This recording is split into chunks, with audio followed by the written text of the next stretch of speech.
I planted a garden on impulse back in, I think, June, and nothing is growing. So I'm just gonna go distract myself with work. Here's a video on carnivorous plants.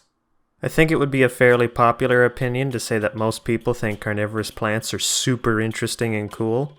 It feels like everybody has the same moment of childish wonder and awe when they first learn about the existence of meat-eating plants, and why wouldn't we? They go against all our previous expectations of plants. They move, they chew, they eat. Plants aren't supposed to be antagonistic. They're supposed to exist to be eaten. So then why does it feel like I'm the only one using them in my games? Seriously, comment section. When was the last time you've seen or used a carnivorous plant in game? Probably never. Probably less than 5. You know what they say. Traditional players, they don't eat vegetables, they don't play as them, don't play against them. They got no respect for the vegetation, no respect. Sad. I like carnivorous plants. I feel, though, I should pretext this rant by saying, fundamentally, I'm more of a sword and sorcery, French comics, nipple slip, evil drag queen sorcerer, thongs, jungle women in chainmail bikinis kind of DM. So there's like a much bigger precedence and way more excuses for me to use carnivorous plants in games than, say, someone who can't stop thinking about Polish squatting myths or Japanese eyeball butthole goblins. But that doesn't mean you couldn't like carnivorous plants too. Let me walk you through something I have an issue with and where I'm going to title drop the video. In a typical dungeon you have traps, arrow traps, spike traps, pressure plates, rolling stones. These places are just lousy with sweaty ass traps. How? How did they get there? How are they still standing? Now, if a place is littered with kobolds, goblins, some kind of small, nefarious, trap-creating creature that's good with their hands and likes puzzle solving, totally traps. Traps all over the place. Implement trap.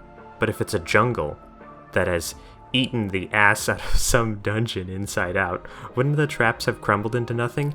Even the boulder hallway, the greatest invention of ancient Mesoamericans, would probably get all crammed up with kudzu or something. Which is why you make the growth the new trap. They're traps that set themselves. They literally grow right out of the ground, ready and rearing to do acid damage to your PCs and any equipment they might have. And if they're stubborn enough to be immune to acid, well, there's always drowning or strangulation. Let's see how cute your protection from energy spell is when your smelly character is being throttled to death by a salad. No, but really, you can just go ahead and place carnivorous plants as encounters in any kind of closed or remote dungeon, so long as it isn't too cold. It's perfectly permissible. You could have a dungeon sealed off for thousands of years, your players crack it open, and there could be acid-slobbering weeds waiting for them in every pit and around every corner. I genuinely find them as viable as slimes. Spaghetti, how are they supposed to get in the dungeon if it's a sealed environment? Hey, and what about sunlight? Idiot. Dummy. My specific situation has destroyed your argument and all past, present, and future implements of it. Alright, think of this. One of the big issues with making interesting encounters inside of certain dungeons is they're a completely sealed off environment, or they can be. There's no way to get in, there's no way to get out, you crack it open and people are all, oh robot, golem, undead, yes. Thousands of years can pass through, and small cracks and other deformities can form and create tiny openings. Too small for even a rat, but not an issue for, say, spores, seeds, slimes, or insects for that matter, but that's another video. You might think you're pretty clever with your ananacrostic shopping mall buried underground for 5,000 years, but all it takes is a seed smaller than a pinhead for me to start terrorizing the players with grabby foliage. That and carnivorous plants typically isolate the meat-eating portion of their bodies, far away from the flowering parts of their bodies. Venus flytraps, for instance, grow a single elongated stalk with a flower on the end that's far outreach of their flytraps. Even still, there's also plenty of carnivorous plants who reproduce by sending out shoots to colonize new locations. I plagiarized this by retooling their physical characteristics to suit my own nefarious DM needs, by making it so my own carnivorous plants have the player-eating part of their body inside the dungeon, and their friendly, leafy green true bodies safely growing in some sunny spot yards away. This also makes permanently killing carnivorous plants extremely difficult, so feel free to have them grow back if for whatever reason your players get stuck in a dungeon for months on end. Another reason, and this is a mean reason, don't use this reason, this is a bad one, but players don't typically invest skill points, levels, or proficiencies in skills grounded in the reality of the game world. By that I mean many carnivorous plants are capable of looking exactly like regular ordinary plants, and unless they move or expose themselves, require something like a survival, wisdom, or botany check, setting permitting, to even warn a player they're dangerous. I mean, this is the mold Vegapygmy talk, but let's stay focused on man-eating plants, alright? There is little else more satisfying in this world than the dickish halfling rogue, who's an expert in lockpicking and disarming traps, getting swallowed whole or grappled by a plant that his pathetic strength score forbids escape from. So, let's talk about some plants. I've got 3 plants for you. Count them. 1, 2, 3. The flytrap, the pitcher plant, and most feared of all, the bladderwort. You will find out why the bladderwort is most feared in a moment. The flytrap is, you already know this one. It's a plant that grows mouths. They grow adjacent to places with foot traffic.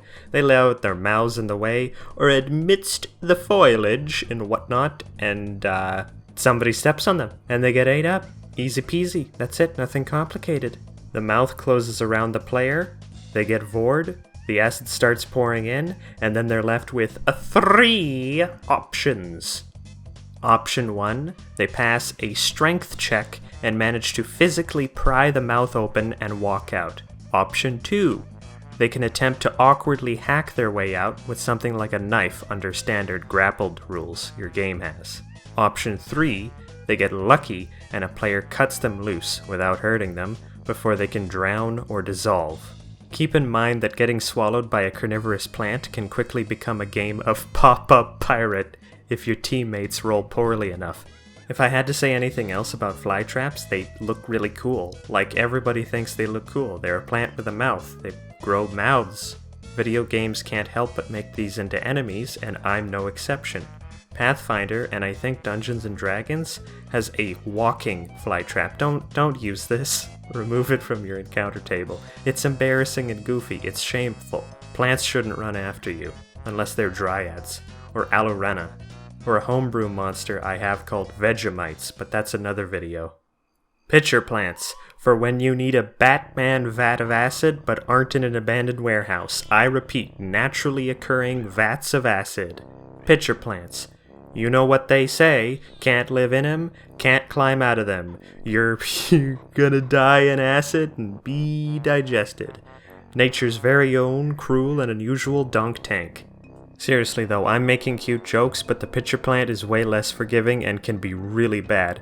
If I remember correctly, 5th edition suggests something like 4d10 per round for being immersed in a vat of acid. The flytrap, at least, has to fill its mouth with acid only after your character has been shut inside, but the pitcher plant already has around 400 gallons of stomach acid ready and waiting for you. It looks stupid, it doesn't blend in, the wisdom check to spot it is pathetic, but it's a player killer if you fall in.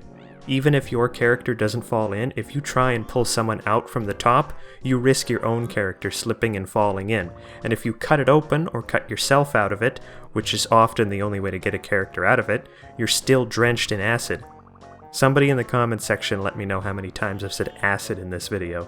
When it comes to the metagame, I like to have pitcher plants grow in obvious locations like pits and chasms, where people are free to slip, trip, and fall into them and be turned into soup. But I have had a few blessed moments where I actually got to place them in their natural environment on the sides of trees, right? And it was an actual threat. Wooden bridges and treehouse platforms get slippery when wet, I'm just saying. Though, fair warning, kleptomaniacal PCs will treat pitcher plants like a far less dangerous gacha game if they learn some of them contain undigestible items like gold, precious gems, and particularly enchanted objects, causing them to run amok, popping them like incredibly dangerous bubble wrap. To them, nothing is sacred. Send treasure imps after them. They are a disgrace in the eyes of God. Bladderwort. Okay, for those who don't know, bladderwort is a rather innocuous-looking aquatic plant that's composed of a single cute little stem ending in some yellow flowers and a messy kelpy, free-floating root system underneath. The bladderwort's special power is the numerous bladders that it grows off of the submerged portion of the plant. These bladders suck in gulps of water to trap and digest prey. They're basically beans that have evolved into stomachs. Bladderworts are meat-eating beans. Contemplate this the next time you be thinking about them beans. So I use bladderworts in more or less two ways. One is where they're only big enough to grab a player's foot, hand, or head, and they just drown them, slowly eating them one piece at a time. If they roll really poorly, by all means have multiple beans latch onto them for the struggle. If you're really awful, this can kill lone players in fast, shallow, running water. Their foot is grabbed, they're held down, and waterboarded while their foot melts. The second method is just making them a more proactive aquatic pitcher plant. The entire PC gets sucked in, and your players have a whole new reason to fear and revile underwater encounters. Bladderworts can basically grow anywhere lily pads and other freshwater aquatic vegetation can, and has the added advantage of growing especially thick even in murky waters with poor visibility. That isn't really an advantage, that's a disadvantage. Lakes, bogs, deep ponds, they're all fair game. I don't bother with a saltwater variety because I don't feel the ocean needs any more content added to its already massive and horrifying encounter table. Alright, that's all I gotta say.